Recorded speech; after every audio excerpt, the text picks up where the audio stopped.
સમાચારમાં આગળ વધીએ તો નવા નાણાકીય વર્ષથી પ્રજા પર ટોલ ટેક્સનો આર્થિક બોજો ઝીંકાયો છે। આજથી દેશભરમાં ટોલ ટેક્સમાં 5 થી 15% સુધી વધારો લાગુ।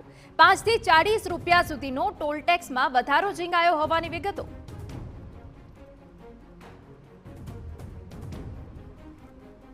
તો 5 થી 40 રૂપિયા સુધીનો ટોલ ટેક્સમાં વધારો ઝીંકાયો છે અને ટોલ ટેક્સનો જે ભાવ છે તેમાં વધારો લાગુ થયો છે। નવા નાણાકીય વર્ષમાં પ્રજા પર ટોલ ટેક્સનો આર્થિક બોજો ઝીંકાયો છે। કેટલાક મહત્વના નિર્ણયો પણ લેવામાં આવ્યા છે, તેમાં આ મોટો નિર્ણય। તો નવા નાણાકીય વર્ષની સાથે જ પ્રજાજનો પર ટોલ ટેક્સ રૂપી આર્થિક વધારો કરવામાં આવ્યો છે। આજ રાતથી જ સમગ્ર દેશભરના જે ટોલ ટેક્સ છે એના પર 5% થી 15% સુધીનો વધારો કરવામાં આવ્યો છે।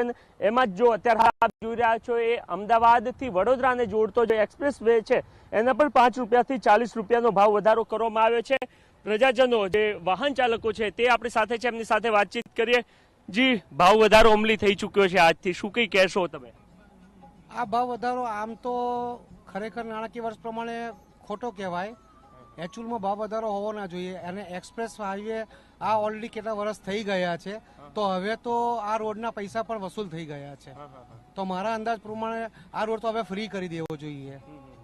ઓકે, તો ફ્રી કરી દેવી જોઈએ એ પ્રકારની માંગ કરી રહ્યા છે અન્ય લોકો પણ છે, વાહન ચાલકો, એમની સાથે વાતચીત કરીએ કે તેઓ શું કઈ આ સંદર્ભની અંદર કહી રહ્યા છે। જે ટોલ ટેક્સમાં વધારો થયો છે 5 રૂપિયાથી લઈને 40 રૂપિયા સુધી। ટોલ ટેક્સ બાબતે કંઈ નથી વધારો, અમને એના બાબતે કોઈ ઇસ્યુ નથી। ઇસ્યુ છે મારો ફાસ્ટેગનો। ફાસ્ટેગ અહીંયા નથી ચાલતું, ઉદયપુર હાઈવે પર ચાલે છે। એ નંબરથી આઈડી કરે છે અને અહીંયા કેમેરાથી આઈડી થાય, ખબર નહીં કેમ। આખી ફાસ્ટેગ બદલવા મારે 300 રૂપિયા ખોટા ખર્ચવાના થયા। મતલબ એક તરફ જ્યાં ભાવ વધારો કરવામાં આવી રહ્યો છે સાથે આવી સમસ્યાઓ પણ આપી રહ્યા છે। ભાવ વધારાની ખબર નથી પણ આ સમસ્યાઓ તો છે જ। સમસ્યાઓ પણ લોકોને ખૂબ થઈ રહી છે, એ પ્રકારનો દાવો કરી રહ્યા છે। સૌથી મહત્વની વાત એ છે કે પર્ટિક્યુલર જો આ રૂટ પરની વાત કરવામાં આવે તો અમદાવાદથી વડોદરાને જોડતા આ રોડ પર કાર અને જીપ ચાલક જો હોય તો એમના અત્યાર સુધી 135 હતા, જે 140 થઈ ચૂક્યા છે। રિટર્નનો ભાવ જે અત્યાર સુધી હતો એ 205 હતા અને એમાં વધારો થઈને કુલ 215 થઈ ચૂક્યા છે। બોલેરો પિકઅપ વાનના 220 હતા, જે 230 થઈ ચૂક્યા છે। આ જ રીતના તમામ જે વસ્તુઓ છે એમાં ભાવ વધારો થઈ ચૂક્યો છે અને એના જ કારણે જે અહીંયાથી લોકો પસાર થઈ રહ્યા છે એ પણ કેટલીક ફરિયાદો કરતા જોવા મળી રહ્યા છે।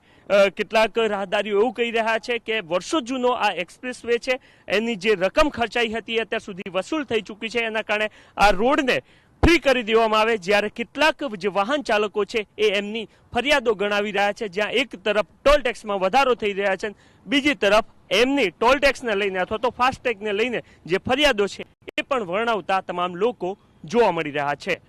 કેમેરામેન નિલેશ વઘોરા સાથે નરેન્દ્ર રાઠોડ, TV9 અમદાવાદ।